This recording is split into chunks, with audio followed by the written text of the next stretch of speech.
Okay, yung bursary na yan ay sinabi niya na irrelevant daw si Vice President Sara, kaya tinanggal sa National Security Council, which is kasinungalingan. Kung meron mang irrelevant dito, ito ay si Bangag Jr. na hindi naman talaga siya binoto ng taong bayan. Dahil mas marami ang boto sa kanya ni Inday Sara, 32 million votes, at siya questionable pa dahil meron tayong isang whistleblower na sa pangalang Glenn Chong, Attorney Glenn Chong, na nag-execute ng affidavit diyan, pinadala sa Congress na hoy mga buwaka, hindi pala nagmura si Glenn Chong. Ako na lang, dadadagan ko yung eksena ni Attorney Glenn Chong. Nakulang na lang sabihin ni Attorney Glenn Chong, oy mga buwaka ng ina ninyo Congress, yang si Marcos Jr. at si Lisa Tanas ay nakipagsabuatan sa Smartmatic during that time para dagdagan ang boto ni Bangag. So kung meron mang irrelevant dito kundi si Bangag,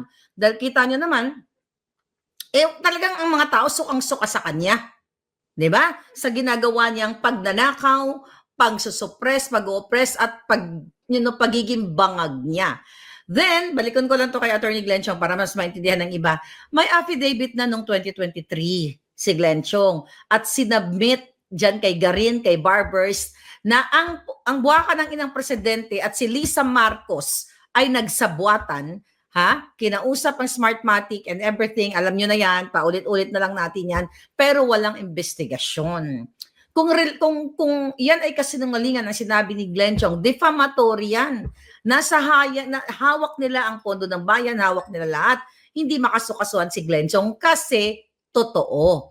Takot si Lisa Tanas na the moment na kinasuhan na si Glenn Chong at si Bangag, may mga lalabas na mga ebidensya sa korte.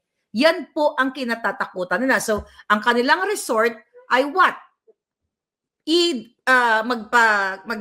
Magbayad ng mga PR, black ops, mga buwaka ng inang,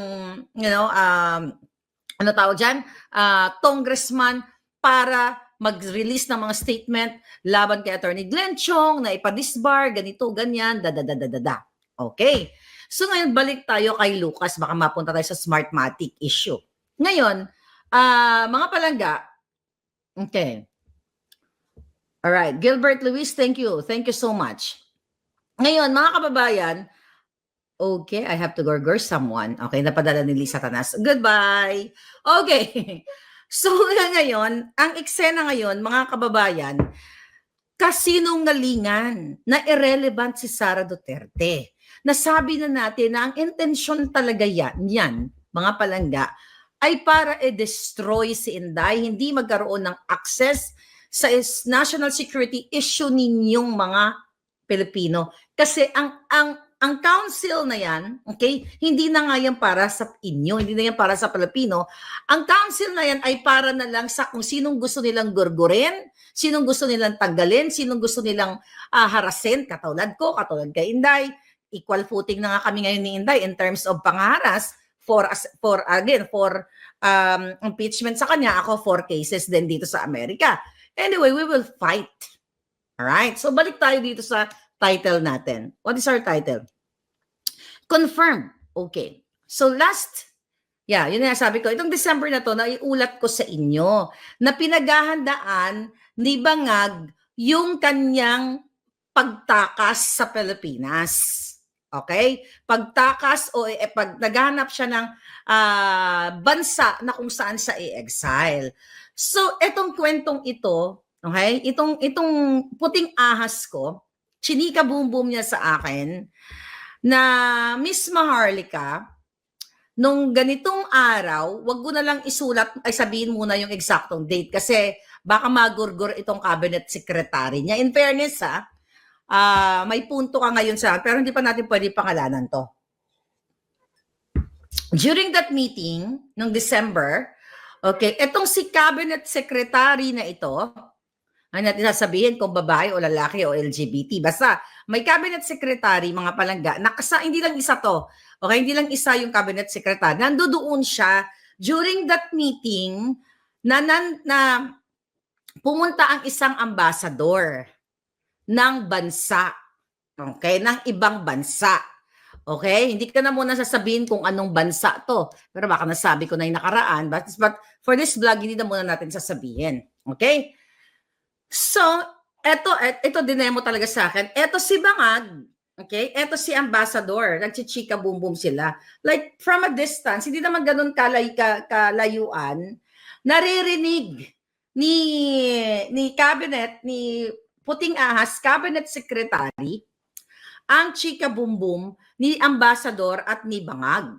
Na nag-uusap sila, ang konteksto ng kanilang pag-uusap, mga kababayan, ay tungkol sa pag-seek ng asylum o pag just in case na ma-exile daw itong si Bangag. Okay? Kinakausap niya itong si Ambassador na ito. Pero I think pala, magiging walang saysay ang pag-uusap nila ng dalawang ambassador na ito. Sige, ganito. So, usap sila, di ba? So, eto ngayon si Cabinet Secretary, naririnig niya at iba pa doon, hindi lang isa, sabi ko sa inyo. Si Cabinet Secretary, chinika boom-boom niya dito sa isang puting ahas natin. Kaya nakarating sa akin. Okay? Si Cabinet Secretary, chinika niya na grabe, ganito, ganyan, ganyan. Kinakabahan na si Bangag, okay? Kinabahan na si Bangag kasi nagsisik na siya ng asylum or exile sa bansang ito or, ganon. So, chinika niya dito. Ito yung nakausap natin. Very prominent na puting ahas. Sobra, grabe. I can't believe it. Di ganyan-ganyan. Nung una, medyo na-weirdohan pa ako. Siya rin yung nagsabi sa atin na tinatransport nila Lisa Tanas, nila Bangag, ang pera ng bayan, yung crypto. Sabi ko nga sa inyo, wala akong alam dyan. Meron akong cryptocurrency, pero barya lang yun, ha? Investan ko ng invest kahit hindi ako masyadong maalam. Who knows, baka swerte yan, baka yung crypto ko maging 1 million. Anyway, going back. So ngayon, ang chika boom boom, eto si puting ahas natin, ito si Cabinet Secretary, sinika niya dito. Actually, through text to. Hawak ko yung text messages. Alright? Hindi ko lang pwedeng ilabas ngayon. Pero darating ang panahon, paglalabas natin lahat ang mga ito. So ngayon nawindang ako, ha? Really? I can't believe it na yung cabinet secretary na yon nagchika boom boom dito sa ating puting ahas na prominente. Pero actually itong itong ano na to, hindi na baka mabuking pag sinabi ko pa tong isang information na ito. Wag na lang muna, baka gurgurin, hulaan nyo na lang kung sino yung cabinet secretary na yon. So ngayon, ang chika boom boom, di kinuwento sa atin ng prominenteng puting ahas natin. Okay? Kaya senior ko sa inyo. So kagabi, may nakausap tayong matagal ko ng puting ahas yun. Shout out sa'yo palangga. I know you're listening, ha? Naloka talaga. Kahit naliligo yan, nakikinig sa akin. Ngayon, eto na nga. Nagchika kami. Sabi ko sa kanya, hoy, bakla. Sabi ko gano'n sa kanya. Gano'n naman yung tawagan namin. Hoy, bakla. Sabi ko na gano'n. Unang-una pala nagkukwento siya about, marami pa mga pasabog, pero wag muna baka mag-grumble tayo, baka hindi nyo ma-absorb lahat yung mga pasabog. So sabi, nagkwentuhan kami, ang pinag-usapan namin si Bangag, yung mga taong niloko ni Lisa Tanas, yung mga taong kumuha ng pera sa True Confidential Fund, at kung ano-ano pa, baka sa mga susunod na araw yun yung vlog natin. I'm just waiting for one person na puting ahas na magbigay pa ng information. But anyway, so ito na nga, nagchika boom boom kami nito ni Bakla. Sabi niya, so ano na, araw-araw yung nganga bells mo. Sabi niya, it's so sad. Sabi gano'n sa akin. Araw-araw yung nganga bells mo, yung mga tao hindi pa naman kumikilos. Sabi ko, wag kang pasisiguro. Sabi ko gano'n sa kanya, malay mo. Ngayon January na or February, sabi ko, ikaw, kumusta ka naman ba? Yung mga taxes and everything mo, nagbabayad ka ba? Sabi niya, ay oo naman. Sabi niya, okay naman yung taxes. Kaya lang nalulungkot ako kasi yung taxes, negosyante din ito eh. Yung taxes ko, napupunta lang sa mga Bangag. Okay. Ito, para maintindihan nyo. So, itong si Bakla, ito si Cabinet Secretary, ito si pangalan nito, si informante natin. Okay? Magkakilala si Cabinet Secretary at ito itong isang puting ahas natin. So magkakakilala sila. Sabi ko, huwag ka pa kasi siguro bakla kasi yung Cabinet Secretary na ganito, na si ganitong pangalan, nagbibigay ng information. na si Bangag daw nagsisik na ng asylum or gusto pag just in case na matanggal sila for whatever kung ano mangyari this January mayroon siyang tatakbuhan. Okay? So yun ang pag-usapan namin.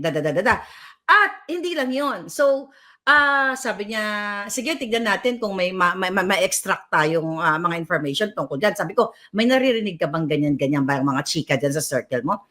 Sabi niya, sige, magtanong-tanong tayo. So ngayon, ano araw na ba dito na lost track na ako? Okay, what time is it now? Okay, wala ba lang oras ng phone ko? Okay, umaga na pala dito. Kagigising ko lang. 4:23 a.m. Okay, January 4. Kanina, may nag-message sa akin at kausap ko. Sabi niya, huy, bakla. Diba? Ganon lang gamitin natin. Chinika sa akin ni ganito, yung chika bumbo mo tungkol sa exile daw ni Bangag, O sabi ko, ano nangyari? Sabi ko, gano'y balita ka ba? Tapos sabi niya, confirmed. Okay? Confirmed na itong cabinet secretary na to, inamin sa kanya, okay, na talagang mayroong naganap na chika bumbum. Okay? Merong naganap na chika bumbum, kaya yung ibigay ko sa inyong information, kabog sa bangayon. Okay? Kabog. Kasi meron siyang screenshot. Although madaling daya, ang screenshot, pwede mo yung madaya. Maglalagay ka lang, Maharlika. Kunyari, nag-message ako sa'yo, papalitan mo yung pangalan from Maharlika. Di ba? They can do that. Di ba? Tapos, kunyari, ako yung nagsasalita, pero hindi. Pero kinumpare namin yung phone numbers. Phone number lang pala, isa lang. Alright? So, phone number, nag-match ng bonggang-bongga. Okay? Sabi ko, shit. Kasi nung una, ayoko maniwala na si Bangag, na, di ba, ayoko maniwala na mag-e-exile yung mga buwakan ng inang yan. Lahat ng kanilang panggigipit, ginagamit nila. Lahat ng pagsisip-sip, ginagamit nila. So, ngayon, mga kababayan, okay, based on that state information coming from 3 different snakes, which is araw ngayon, taon ngayon ng mga ahas, di ba? So, confirmed yung sinabi dun sa 3 yon. But syempre, hindi yan iuulat ng media. Unless, yan ay yung mga media na yan, kung nasabihan man sila, well, actually, baka walang tiwala sa kanila yung mga puting ahas, baka sa atin lang may tiwala. But this information, okay, mga kababayan, ay kinuwento sa atin. Hindi ako nagkatang isip na all of a sudden lumabas ako dito, ay alam ko ganito, ganyan. I have screenshots with this conversation, okay? Hindi lang natin pwedeng ilabas kasi mapapatay yung mga taong involved. Hayaan nyo nang ako na lang ang gurgurin nila dahil nasa luko naman lahat. May 3 assassins na paikot-ikot dito sa California, di ba? Kala lang natatakot ako sa mga buwakan ng inang yan. Ngayon, ang eksena ngayon, mga kababayan, kaya ito si Inday Sara, si VP Inday, according to my source, may mga tumatawid na sa kabilang bakod na sumisip-sip na kay Inday. Kaya ako, ang prayer ko at ang advice ko, ang solicited advice kay Inday bilang isang mas matanda ako sa kanya na this is just my wishful thinking na looking forward na kapag tinanghal na siyang queen, kasi nga, kaya ako bakit sinabing yung queen natin, dahil lumabas sa barahan natin kahapon, di ba? Kahapon o the other day, na talagang paulit-ulit yung queen. So anyway, I'm looking forward na kapag siya ay matanghaling queen, wag na siya mag-appoint ng mga politikong may bahid ng kawatan. Maybe mag-appoint siya ng mga taong galing din sa government sector or sa private sector na wala talagang bahid ng pangawat, walang record para matakot. Okay? Kasi para matakot at automatic ay magpapasad na siya ng gurgur na parusa. Tignan mo na natin kung ano sinasabi ng ating baraha bago natin ituloy ngayon. Basahin natin ang baraha. Okay, 3 diamond. Okay? Dalawang ibig sabihin nito. 3 diamond. Ibig sabihin, katulad kagabi, pera ng bayan ay maibabalik galing sa 3 bugok ko, di ba? Nabigyan ng 3 bugok. Sino yung 3 bugok na yan? Si Lisa Tanas, si Bangag, at si Tambaluslos. So yung pera ay isusuka nilang 3. Alright? So yan yung barahan natin ngayon. Anyway, going back mga kababayan sa ating eksena. So, dahil nagsisip-sip yung mga politiko, I wish I can tell you more, yung very sensitive kasi nararamdaman na nila bangag ngayon. Nararamdaman nila yung power nyo. Even yung kausap ko, sabi sa akin, sabi niya, sana hindi masayang yung ngangabels mo. Gabi-gabi kita pinakikinggan. Kailan kikilos? Kami natatakot kami dahil tatargetin yung mga nagnegosyo. Sabi sa akin, hindi kami sa duwag eh. Sabi niya, the moment na mag-post kami, binabantayan kami, tatargetin yung mga negosyo namin. Although, sabi niya sa akin, ako naman nagbabayad ng tax, pero iba to ang gobyernong ito. Iba sila bangag. Talagang gugurgurin ang negosyo mo. Kung di gugurgurin, agawin, or tatakutin ka. Yan, mga kababayan, ang nangyayari ngayon. Okay? si Jul natawa sa 3 diamond, di ba? Alam nyo, walang mananalo sa hula ko. Okay? Lahat dito talo ang mga bangag. Huwag kayong umasa na mananalo sa hula ni Maharlika ang mga bangag. Laging panalo. Baraha ko to eh. Anyway, mga kapalangga. Okay? Okay. Ngayon, ano sabi dito? Yeah. So ngayon, ang eksena dito, sa National Security Council, na pagtanggal kay Inday Sara in connection kasi nakakarating na kila Bangag, ang ingay kasi natin, di ba? Hindi naman tayo pwede mag-ingay. Di ba? Nakakarating na kila Bangag na mayroon talagang maninindigan. Alright? And even the INC, di ba sabi ko, pinipilit nilang hilutin yan na wag nang magkaroon ng ganong pagtitipon kasi, hindi maganda sa part ng mga bangag. Pero ano tawag dyan? What do you call that? Sa chess. Sino bang magaling sa chess dito? Kumbaga parang ano siya, na dumama. What is that word sa chess? Can you help me? Hindi ako maglalaro nun eh. Okay, see you in rally. Ngayon, yes, ang nangyari dito, checkmate. Thank you, Joselito Mesa. Na-checkmate. That's good, yan inisip kong word. So, na-checkmate sila kasi nga, nagdrama si Bangag, di ba? Nung ini-impeach, nung nag-file ng impeachment yung mga kaluwang grupo, yung mga pare, kay Inday, 1, 2, 3, now meron pang 4. Ang sabi ni Bangag dyan, kunyari, hindi ako sang-ayon na i-impeach nila si Sara. Yan ang kanilang playbook.